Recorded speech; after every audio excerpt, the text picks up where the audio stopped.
ওমর দরদিয়া ধারাবাহিকের আজকের নতুন পর্বে দেখা যাবে যে বাড়িতে বোর্ড মিটিং ডাকে আর সেখানে পিনাক্ষী সিদ্ধান্ত নেয় আর সবাইকে জানিয়ে দেয় আজ থেকে নতুন সিইও হলো বাণী।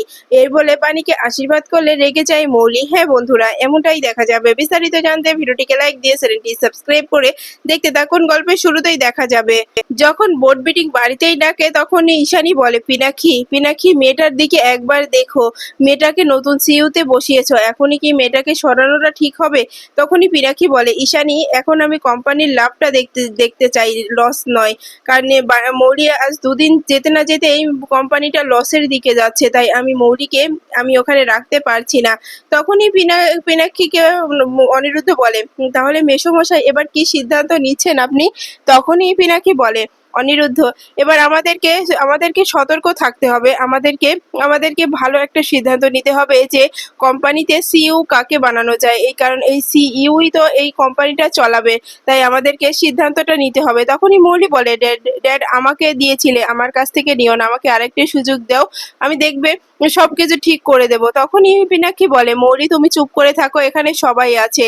তখনই সবাইকে ড্রিঙ্কস দিতে বলে মৌলি। তখনই এটা দেখে পিনাক্ষী আরো রেগে যায়, বলে, মৌলি এটা বোর্ড মিটিং চলছে, তাই এখানে এসব একদম অ্যালাউ না। তখনই মৌলি বলে, ড্যাড আমি হলো এখনো কোম্পানির সিইও, তাই আমি যেটা বলবো সেটাই হবে, আমি ওনাদেরকে যেটা দিয়েছি সেটাই ওনারা আজকে খাবেন। তখনই দেখা যায় বাণী বলে, মৌলি একটা কথা তোমাকে বলে দিচ্ছি, দেখো সবসময় সবকিছু জোর খাটিয়ে করানো যায় না, এটা পারিবারিক মিটিং হচ্ছে, এখানে বাড়িতে ডেকে এনে বোর্ড মিটিং বসানো অনেকটা অনেকটা ক্রিটিক্যাল, তারপরেও কিন্তু আমরা বসিয়েছি, কিন্তু তাই বলে এভাবে অপমান করাটা ঠিক হচ্ছে না। তখনই মৌলি বলে, এই তুমি চুপ করো তো বানি, তোমার কাছ থেকে কে জানতে চাইছে, তোমাকে কে বলেছে জ্ঞান দিতে? একটা ছুতা পেলেই জ্ঞান দিতে শুরু করে দাও না। আমার কোনো জ্ঞান লাগবে না, আমার কোনো জ্ঞান চাই না, বুঝতে পেরেছো তুমি? তখনই ঈশানী বলে, ও হয়েছে হয়েছে মৌলি, এবার থামো, দেখো এখানে তোমার ড্যাড আছে, তাই তুমি ড্যাডের উপর দিয়ে কথা বলতে পারো না। হ্যাঁ তুমি আমার মেয়ে, আমি তোমাকে সেই আদর সম্মান সেই স্নেহ করি, তাই বলে তুমি এগুলো করবে না। এদিকে মৌলি সবার সামনে ড্রিঙ্কস নিজে নিজেই তুলে খেতে থাকে। তখনই দেখা যায় যে তখনই বিক্রম দেবের মেসেজ আসে আর সেখানে লেখা থাকে, মৌলি একদম চিন্তা করবে না, আমি কিছু ওখানকার বোর্ড মিটিং এর কিছু লোকদের টাকা খাইয়ে তোমার দলে করে দিয়েছি, তাই তুমি একদম নিশ্চিন্তে থাকো, ওরাই তোমাকে চাইবে। তখনই মৌলি মনে মনে বলে, সত্যি বিক্রমদেব আছে বলে আমি এতটা নিশ্চিন্তে থাকতে পারছি, উনি আমার জন্য একটা না একটা ব্যবস্থা করে দেবেন, এটা আমি খুব ভালো করেই জানি। আর এরপরেই দেখা যায় তখনই পিনাকি বলে, কি এখন সিদ্ধান্ত হলো অনিরুদ্ধকে আমরা নতুন সিইও বানাতে চাই। দেখুন, আপনারা তো সবাই জানেন যে অনিরুদ্ধ যখন সিইও ছিল তখন কিন্তু আমাদের ফ্যাক্টরিতে বা আমাদের কোনো সমস্যা হয়নি, সুযোগ সুবিধা নিয়ে আমাদের কোনো কথা বলতে হয়নি, কিন্তু তারপর থেকে ঝামেলা একের পর এক লেগেই আছে, তাই বলছি এবারে আমরা নতুন করে সিইও আবার অনিরুদ্ধকে বানাতে চাই। তখনই অনিরুদ্ধ বলে, না মেসোমশাই, আমি একটা কথা বলতে চাই। তখনই মৌলি বলে, আবার কি কথা বলতে চাইছে? এ এ এ আবার কি কথা বলবে? এ তো চেয়েছিল সিইও হতে, তা হয়ে গেছে, এখন আবার কি ডায়লগ বাজি দেবে তার তা জানি না। তো এরপরই দেখা যায় যে সাথী বলে, হ্যাঁ কি বলতে চাইছিস অনিরুদ্ধ? তখনই অনিরুদ্ধ বলে, মেসোমশাই এখানে আরো অনেকেই আছে সে যোগ্যতা যে সিইও হয়ে দেখাতে পারে যে সেও অনেক অনেক সাহসী, অনেক যোগ্যতা আছে। তখনই মৌলি বলে, কার কথা বলছো তুমি অনিরুদ্ধ? এখানে এমন কে আছে সিইও হতে? আমাদের বাড়িতে তো আর কেউই নেই, একমাত্র আমিই ছিলাম, আমাকে তো তোমরা রিজেক্ট করে দিচ্ছ। তখনই ঈশানী বলে, হ্যাঁ হ্যাঁ একদমই তো ঠিক। অনিরুদ্ধ তুমি কার কথা বলছো বলো তো? তখনই অনিরুদ্ধ বলে, কেন, আমি বাণীর কথা বলছি, বাণীকে একটা সুযোগ দেওয়া হোক।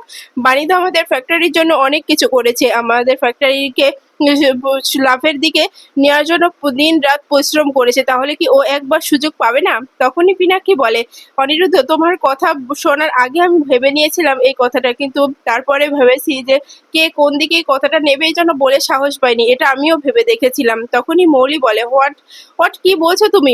ড্যাডি তুমি ওই ওই মেয়েটাকে সিইও বানাবে? ও সিইও হওয়ার কি বুঝে? ও কি বুঝবে ফ্যাক্টরির বিষয়ে? দেখো ও কিচ্ছু বুঝবে না। হাসাচ্ছ তোমরা অনিরুদ্ধ, সত্যি তোমার কথা শুনে আমাদের খুব হাসি পাচ্ছে। বাণী বাণী হবে নাকি সিইও? ওর যোগ্যতা আছে, ওর কি যোগ্যতা আছে সিইও হওয়ার? তখন ঈশানী বলে, মৌলি তোমাকে থামতে বলেছি, যেখানে তোমার ড্যাড কথা বলছে সেখানে কথা কেন বলছো? এদিকে বাণী তো চমকে যার বলে, কি বলছেন মিস্টার চ্যাটার্জি? আমি? না না, আমি কি করে? আমি সিইও হতে পারবো না। আমি সিইওর কি বুঝি বলুন? আমি ফ্যাক্টরিতে কখনো গেছি? অফিসে কখন গেছি? অফিসের কাজ কখনো করেছি যে আপনি আমাকে এত বড় দায়িত্ব দিচ্ছেন? আমি হয়তো পারবো না। তখনই সাথী বলে, আমারও একমত। পিনাকিদা, সত্যি আমি অনিরুদ্ধের মতো একমত হচ্ছি যে বাণীকে একবার সুযোগ দিয়ে দেখা হোক। বাণী তো অনেক বুদ্ধিমতী, অনেক অনেক লক্ষ্মীমন্দ্র মেয়ে। আমি ওকে ভুল বুঝেছি অনেকবার, কিন্তু ওর সঙ্গে থেকে জানি ও ও সবার জন্য ভাবে, ও কোম্পানির জন্য ভাবে, ও কোম্পানিটাকে লাভের দিকে নিয়ে যাবে। তাই বলছি পিনাকি, ওকে একবার সুযোগ দেওয়া হোক। তখনই অনিরুদ্ধ বলে, মা একদম ঠিক কথা বলেছে মেসোমশাই। বাণীকে সুযোগ দিলে বাণী তার নিজের যোগ্যতা প্রমাণ করে করে দেবে। তখনই বাণী বলে, কি বলছেন আপনি? তখনই অনিরুদ্ধ বলে, একদম ঠিক বলছি বাণী, বাণী একদম ঠিক কথা বলছি আমি। তখনই মৌলি বলে, এটা হতে পারে না, কিছুতেই হতে পারে না। আমি মানি না, আমি আমি কিছুতে এই বাণীকে সিইও হতে মানতে পারবো না। তখনই পিনাকি বলে, তোমার মানা অমানার কিছু আসে যায় না মৌলি। যে সিদ্ধান্তটা আমি নিয়েছি সেই সিদ্ধান্তটা সবাইকেই মানতে হবে, কথাটা মাথায় রেখো। তখনই মৌলি বলে, তোমরা যা বলবে তাই শুনতে হবে নাকি আমাদেরকে? আমাদেরকে কোনো কোনো স্বাধীনতা নেই ড্যাডি। তখনই সাথী বলে, কি হচ্ছে বলি? এখানে কথা হচ্ছে বড়দের মাঝখানে। হ্যাঁ, তুমি সিইও আছো, কিন্তু তোমাকে দিয়ে কোনো লাভ হচ্ছে না, তাই আমরা বাণীকে দায়িত্বটা দিয়ে দেখতে চাইছি। তখনই ঈশানী বলে, দেখো পিনাক্ষী, আমি আবার তোমাকে বলতে চাই, আমাদের মেয়ের সঙ্গে এত বড় অন্যায় করো না। দেখো, মেয়েটাকে আরেকবার সুযোগ দেওয়া হোক। তখনই মৌলি বলে, হ্যাঁ হ্যাঁ মম একদম ঠিক কথা বলেছে ড্যাডি, তুমি আমাকে আরেকবার সুযোগ দিয়ে দেখো। তখনই পিনাকি বলে, এখানে সুযোগের কোনো প্রশ্নই আসছে না।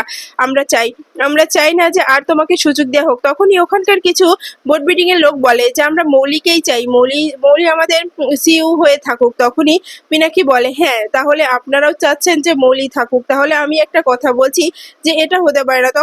তখনই মৌলি বলে, তাহলে একটা প্রতিযোগিতা হয়ে যাক, একটা ভোট হয়ে যাক, যে জিতবে সে হবে আসল আর এখনকার সিইও। তখনই পিনাকি বলে, আচ্ছা মৌলি, তুমি যেহেতু এই কথাটি বললে, তাহলে আমি এই কথাটা ভেবে দেখছি। আচ্ছা অনিরুদ্ধ, কি করা যায়? তখনই অনিরুদ্ধ বলে, আচ্ছা ঠিক আছে মেসোমশাই, আপনি যেটা ভালো ভাববেন সেটাই করবেন। আপনার উপরে আমি কোনো কিছু চাপিয়ে দিইনি আর দেবও না। আপনি যেটা ভালো মনে করবেন আপনি সেটাই করবেন। তখনই দেখা যায় যে পিনাক্ষী বলে, আচ্ছা ঠিক আছে, তাহলে মৌলির কথাটাই রাখা হোক। মৌলি যেহেতু চাচ্ছে যে এবার এবার ভোটের মাধ্যমেই সিইও বসানো হবে, তাহলে সেটাই হবে। এরপরে সবাইকে বলে, একটা কাগজ নিয়ে সবাই সবার পছন্দ মতো নাম বসিয়ে দিন, যে কে কাকে চান, বাণীকে চান না মৌলিকে চান। তখনই ঈশানী বলে, হ্যাঁ আপনারা আপনারা যার যার কাছে ভালো সার্ভিস পাবেন তার নামটাই লিখবেন। আমি আশা করি যে আপনারা সবকিছু যাচাই করে এই সিদ্ধান্তটা নেবেন। তখনই দেখা যায় যে অনিরুদ্ধ মনে মনে বলে, এই মৌলি আবার কিছু কারসাজি করেনি তো? সবাইকে আবার ঘুষ টুস দিয়ে এখানে আনেনি তো? এই মৌলিটাকে তো বিশ্বাসই করতে পারি না আমি। এই মেয়েটা সবকিছু করতে পারে, ঢপকাজ একটা মেয়ে। এই মেয়েটাকে একদম বিশ্বাস করা যায় না। এই মেয়েটা এই মেয়েটা সবকিছু করতে পারে। এদিকে মৌলি মনে মনে বলে, আমি জানি আমিই পারবো, কারণ বিক্রম দেব তো বলে দিয়েছে যে সে টাকা দিয়ে সবাইকে এখানে পাঠিয়েছে, তাই আমার নামটাই লিখবে। এরপরেই দেখা যায় তখনই সেই সেই নামগুলো দেখতে থাকে। তখন একের পর এক বাণী আর মৌলির নাম উঠে আসে। তখনই লাস্টে দুইটা কাগজে একটার নাম বাণী, একটার নাম মৌলি উঠলে মৌলি খুব খুশি হয়ে যায়। তখনই পিনাকি বলে, তাহলে তো দুজনই সমান সমান হয়ে গেছে। মৌলিও যা পেয়েছে, বাণীও তাই পেয়েছে। তাহলে এবার সিদ্ধান্ত হয়ে গেছে, মৌলি আর বাণী দুজনই এখন থেকে নতুন সিইও হচ্ছে। তখনই মৌলি বলে, ড্যাড আমি মানতে পারছি না, এই মেয়েটার সঙ্গে আমি রুম শেয়ার করব, এই মেয়েটার সঙ্গে আমি সবকিছু শেয়ার করতে পারবো না। তখনই বাণী বলে, এই যে এই যে মৌলি, তুমি যেটা বলছো ভেবে বলছো তো? আমি মেসোমশাই অনিরুদ্ধ বাবুর কথা শুনে যেটুকু বুঝলাম, আমার দাঁড়ানোটা দরকার, তাই আমি সিইও পদে দাঁড়াচ্ছি। আমাকে ছোটবাবু যেটা বলবে আমি সেটাই করবো। ছোটবাবু যদি আমাকে বিশ্বাস করে সিইও বানাতে চায়, তাহলে আমার আর কিছু করার নেই, আমি করব। আমি আমি সবার সম্মান রাখবো, আমি এই বাড়ির সম্মান রাখবো, আমি ফ্যাক্টরির লাভের দিকে নেওয়ার জন্য যা যা করার সবকিছু করব। তখনই মৌলি মনে মনে বলে, এই বাণী থাকলে তো আমার সব চক্রান্ত ফাঁস হয়ে যাবে, আমি কিচ্ছু করতে পারবো না। কিন্তু এখন কি করব? কিছুই তো করার নেই। এই বাণী যতক্ষণ থাকবে ততক্ষণ আমি কিচ্ছু করতে পারবো না। বাণীর হাতে ধরা পড়ে যেতে হবে। আমি এটা কিছুতেই মেনে নিতে পারছি না। এই সবসময় বাণী এত বাড়াবাড়ি কেন করে সেটাই তো বুঝতে পারি না। বাণীর এত বাড়াবাড়ি বাড়বাড়ন্তি আমার একদম ভালো লাগে না। বাণী সবসময় বাড়াবাড়ি করে। এরপরেই দেখা যায় যে বাণী অনিরুদ্ধকে বলে, মিস্টার চ্যাটার্জি আপনি আমাকে আশীর্বাদ করবেন। এরপরে দেখা যায় যে বাণী বলে, হ্যাঁ আমাকে বিশ্বাস করে যেভাবে এই চেয়ারে বসাচ্ছেন, আমি যেন সেটার সম্মান রাখতে পারি। আমি আশা করি সেই সম্মান রাখার চেষ্টা করব, একদম ভাববেন না। তখনই পিনাক্ষী বলে, বাণী আমি জানি তুমি পারবে। তখনই বাণী বলে, আপনারা আমার পাশে থাকলে আমি হয়তো সবকিছু সম্ভব করতে পারবো, তবুও আমার ভয় করছে, ভয়কে জয় করব আমি। একদম ভাববেন না, আমি আমি দেখবো কি করা যায়। তখনই অনিরুদ্ধ বলে, অল দ্য বেস্ট বাণী, তুমি পারবে, আমি বলছি তুমি পারবে, তোমার সেই সাহস আছে, তোমার সেই সাহসের আমি অনেকবার প্রমাণ পেয়েছি, তাই আমি জানি। এদিকে মৌলি তো মনে মনে প্রচন্ড রেগে যায় আর বলে, এই বাণীটাকে আমি ছাড়বো না, একবার সিইউতে আসুক, তারপরে আমি ওর জায়গাটা বুঝিয়ে দেবো। ও কি ভেবেছে ও আমার জায়গাটা নেবে? না, কখনোই না, আমি কখনোই ওকে আমার জায়গাটা নিতে দেব না। এই সিইউ পদের চেয়ারটা আমার জন্য, তাই ওই চেয়ারে শুধু আমিই বসতে পারি, বাণী এই চেয়ারে বসতে পারে না। একের পর এক ঈশানী পিনাকি সবার কাছ থেকে আশীর্বাদ নিয়ে, সাথীর কাছ থেকে আশীর্বাদ নিয়ে বলে, আপনারা যদি আমার পাশে এভাবেই থাকেন তাহলে আমি একদিন সবকিছু করতে পারবো, এই অসম্ভবকে সম্ভব করে ছাড়বো। এরপরে দেখা যায় বোর্ড মিটিং শেষে বাণী রেডি হতে ঘরে আসে, তখনই সাথী বরণডালা নিয়ে তানিয়াকে নিয়ে সঙ্গে করে চলে আসে। আর বাণীর এই সাজটা দেখে তো ঈশানী এর সাথে অবাক হয়ে যায়। তানিয়া বলে, দেখতে পাচ্ছ মিষ্টি মা, মাকে আজকে কত মিষ্টি দেখাচ্ছে, খুব সুন্দর লাগছে না? অনিরুদ্ধ বাণীর দিক থেকে তো চোখই ফিরাতে পারছে না, আর বলছে যে, বাণী সত্যি তোমাকে খুব মিষ্টি দেখাচ্ছে, আজকে অফিসে যাওয়ার পরে কে কি কাজ করবে সেটাই তো আমি ভাবতে পারছি। তখনই বাণী বলে, কি বলতে চাইছেন আপনি মিস্টার চ্যাটার্জি? তখনই অনিরুদ্ধ বলে, আমি বলতে চাইছি যে তুমি যখন অফিসে যাবে সবাই কাজ কাম ফেলে রেখে তোমার দিকেই তাকিয়ে থাকবে, তোমার না জানি নজর লেগে যায়। তখনই বাণী বলে, সব সময় দুষ্টামি, এত কথা রাখুন তো, আমার এত কথা ভালো লাগছে না। তখনই দেখা যায় যে সাথী বলে, হ্যাঁ বাণী, আমি তোমাকে বলছি তুমি জয় হয়ে ফিরবে। বাণী, আমি জানি তুমি জয়ী হয়ে ফিরতে পারবে। তখনই বাণী বলে, মাসিমণি আমাকে আশীর্বাদ করবেন, আমি যেন আপনাদের মুখ উজ্জ্বল করতে পারি, আপনাদের মাথা যেন নিচু করে দিতে না পারি। তখনই বাণী সাথী বলে, আমি জানি বাণী তুমি পারবে, পারবে তুমি। তখনই অনিরুদ্ধ বলে, এবার চলো তো বাণী, দেরি হয়ে যাচ্ছে তো। তখনই সাথী বলে, দাঁড়াও অনিরুদ্ধ, একটু পরে যা, আগে মেয়েটাকে একটু আশীর্বাদ করে দিই, মেয়েটা আজকে নতুন করে কাজে যাচ্ছে, একটু আশীর্বাদ করবো না? ওর জন্য তো পুজো দিয়ে আসলাম। তখনই বাণী বলে, মাসিমণি আমার জন্য পুজো দিয়ে আসলে তুমি? তখনই সাথী বলে, হ্যাঁ হ্যাঁ বাণী, আমি তোমার জন্য পুজো দিয়ে এসেছি, নাও এটুকু প্রসাদ খেয়ে নাও। তখনই তানিয়া বলে, হ্যাঁ মা, আজকে তোমার জন্য আমি আর মিষ্টি মা পুজো দিয়েছি, তাই তো তুমি আজকে নতুন অফিসে যাচ্ছ, তুমি নতুন করে সবকিছু শুরু করতে চলেছো। তখন অনিরুদ্ধ বলে, সত্যি বাণী, বাণী আজ থেকে তোমার জীবনটা একেবারে পাল্টে যাবে, তুমি অন্যরকম হয়ে যাবে, তোমার মাথার উপরে কত বড় একটা দায়িত্ব দেওয়া হলে তুমি জানো তো?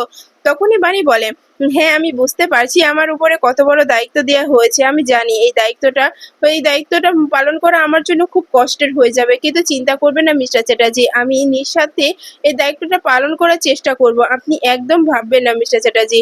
তখনই অনিরুদ্ধ বলে, এই জন্যই তো বাণী তোমাকে আমি এত ভালোবাসি, তোমাকে আমি এত সম্মান শ্রদ্ধা করি, আমি জানি তুমি ঠিক পারবে, মৌলির মৌলির মুখোশ সবার সামনে খুলে দিতে পারবে। এরপরে বাণীর হাতে একটা ব্যাগ তুলে দেয় অনিরুদ্ধ। তখনই বাণীর চোখে জল চলে আসে, আর অনিরুদ্ধ বলে, এই যে প্রিন্সেস, একটা বালতি নিয়ে এসো তো, আবার চোখে জল চলে আসবে। তখনই বাণী বলে, সব সময় শুধু ফাজলামো করেন, আপনি জানেন এই চোখে জলটা কেন এলো? আমি যখন প্রথম স্কুলে যাই বাবা আমাকে একটা বাক্স দিয়েছিল, সেটা আমার কাছে খুব গুরুত্বপূর্ণ, এখনো আমি রেখে দিয়েছি। আর আপনার হাতের এই প্রথম আমি আমার অফিসের জীবনে একটা ব্যাগ পেয়েছি, এটাও আমি রেখে দেবো, কখনোই এটা নষ্ট হতে দেব না। এরপরে দেখা যায় বাণী অনিরুদ্ধ অফিসে এসে স্বাধীনতা দিবসের উৎসব পালন করতে থাকে, সবাইকে পতাকা দেয় তানিয়া। এরপরে অনিরুদ্ধ বলে, আপনারা আজকে আছেন বলে আজকে আমাদের ফ্যাক্টরিতে এত ভালো চলছে।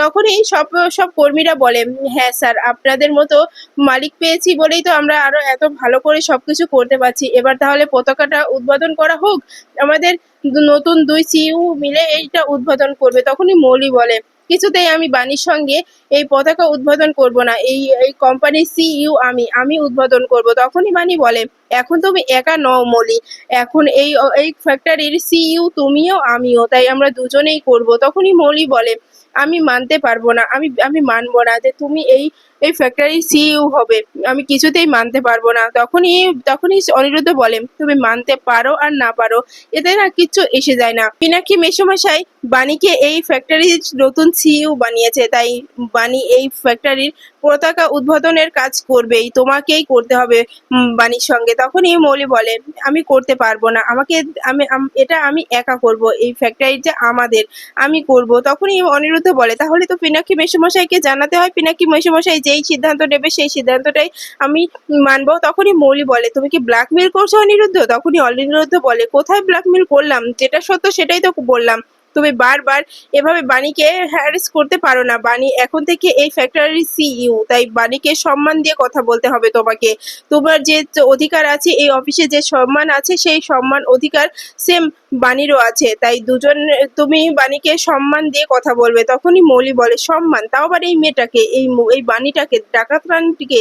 তখনই অনিরুদ্ধ বলে, মুখ সামলে মৌলি, না হলে আমি পিনাকি মেসোমশাইকে সবকিছু বলে দেবো, তখন কিন্তু তোমাকে এই সিইও পদটাকে কেড়ে নেওয়া হবে। তখনই মৌলি বলে, আমাকে আমাকে ভয় দেখানো হচ্ছে? তখনই অনিরুদ্ধ বলে, ভয় না, আমি শুধু বলে দিলাম, এবার কিন্তু করেও দেখাবো।